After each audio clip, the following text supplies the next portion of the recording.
देखिए, जो शंकराचार्य जी का अपमान है वो किसी भी सूरत में स्वराज सेवा दल या पूरा कोई सनातनी बर्दाश्त नहीं करेगा।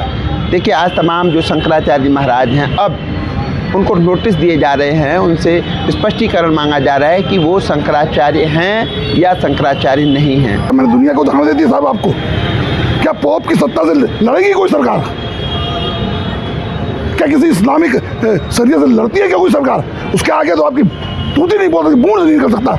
और आप हमेशा वही कि हमारे सनातन धर्म यदि सरल है तो उसका मतलब यह नहीं है कि आप उसका नाश मारेंगे हर जगह।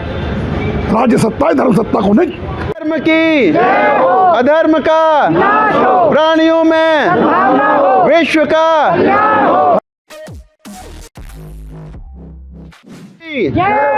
अधर्म का प्राणियों में विश्व का हर हर हर हर हर हर।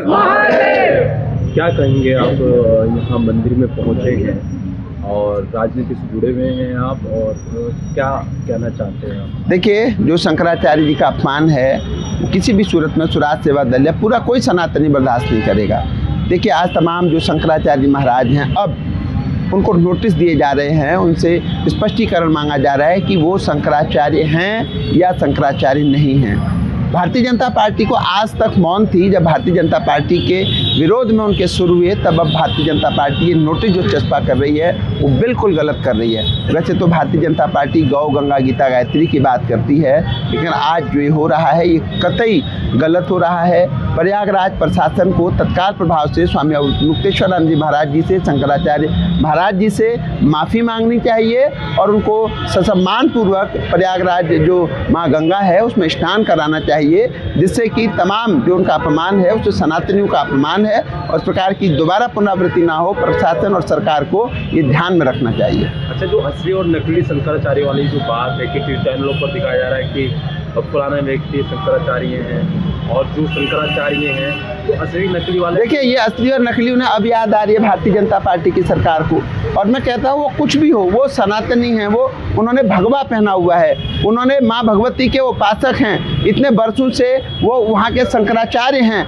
लगातार प्रशासन, शासन और तमाम बड़े बड़े नेता, हमारे देश के यशस्वी प्रधानमंत्री जी, सभी लोग उनको दंडवत प्रणाम करते हैं। और आज अचानक से जब उनका अपमान हुआ है, वो धरने पर बैठे हैं, तो उनको छल के द्वारा उनका अपमान किया जा रहा है, जो बिल्कुल गलत है। इस प्रकार से जो भारतीय जनता पार्टी की सरकार है, गौ गंगा गीता गायत्री की बात करने वाली, सनातन की बात करने वाली, ये ढकोसला है। इस प्रकार की अगर चीज़ें होंगी तो भारतीय जनता पार्टी को हम सभी लोग जितने भी सनातनी हैं उसका तिरस्कार कर देंगे और बहिष्कार कर देंगे।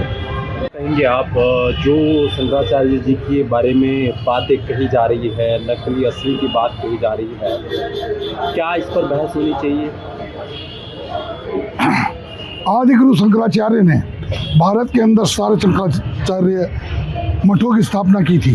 वर्तमान में 17 हैं, 16 शंकराचार्य हैं और 17वां ये ज्योतिषपीठ के शंकराचार्य अभी मुक्तेश्वरानंद जी।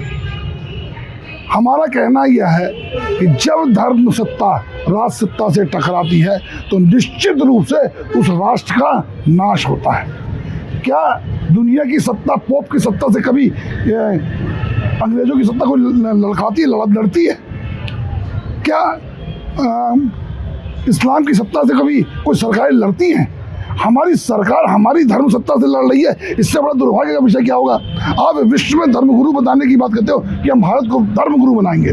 ठीक है, ज्योतिषपीठ को लेके आप शंकराचार्य मानते हैं, नहीं मानते हैं, या धर्म की सत्ता चलिए धर्म संसद में इसका फैसला होगा। इसका फैसला सरकारें नहीं करेंगी। राज्य की सरकारों का काम राज्य को चलाना है, धर्म चलाना नहीं है। जब सत्ताएं धर्म के ऊपर अधिकार प्राप्त कर लेती हैं तो राष्ट्र का पतन होता है। कैसे बन जाएगा कि आप विश्वगुरु भारत को? इन्हीं हरकतों से ये राष्ट्र और राज्य को, उसकी पराकाष्ठा को निकृष्टता की ओर ले जाने वाला प्रयास जो सरकार द्वारा किया जा रहा है, जो प्रशासन द्वारा किया जा रहा है, उसे अविलंब रोकना चाहिए। इस पाप से सरकारों को बचना चाहिए और सरकार के नुमाइंदों को भी बचना चाहिए। तो सरकार को माफ़ी मांगनी चाहिए कि नहीं मांगनी? निश्चित रूप से। मैंने क्या किया? मैंने दुनिया को उदाहरण दे दिया साहब आपको। क्या पोप की सत्ता से लड़ेगी कोई सरकार? क्या किसी इस्लामिक शरीयत से लड़ती है क्या कोई सरकार? उसके आगे तो आपकी तूती नहीं बोल सकती, बूंद नहीं कर सकता। और आप हमेशा वही कि हमारे सनातन धर्म यदि सरल है तो उसका मतलब यह नहीं है कि आप उसका नाश मारेंगे हर जगह। राज्य सत्ता धर्म सत्ता को नहीं ललकार सकती। यह ज्ञान होना चाहिए राजनेताओं को, और नहीं है तो दुष्परिणाम झेलने के लिए तैयार रहे।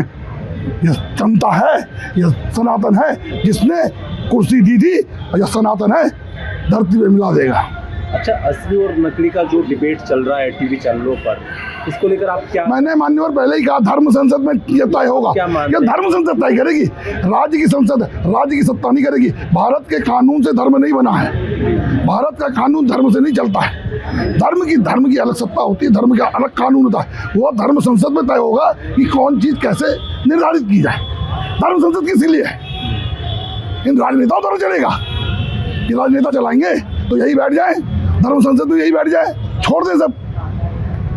धर्म संसद ऋषि मुनि संत महंतों द्वारा चलती है, जो मठों के मठाधीश होते हैं वो बताते हैं कि धर्म कैसे आगे ले जाना है, ये बताएंगे हमें। इसमें भारत का सुप्रीम कोर्ट भी कुछ नहीं कर सकता मान्यवर, क्योंकि सुप्रीम कोर्ट देश के लिए कानून बनाता है और धर्म एक धर्म विशेष के लिए होता है। तो धर्म संसद तय करेगी कि क्या होना चाहिए, क्या नहीं होना चाहिए।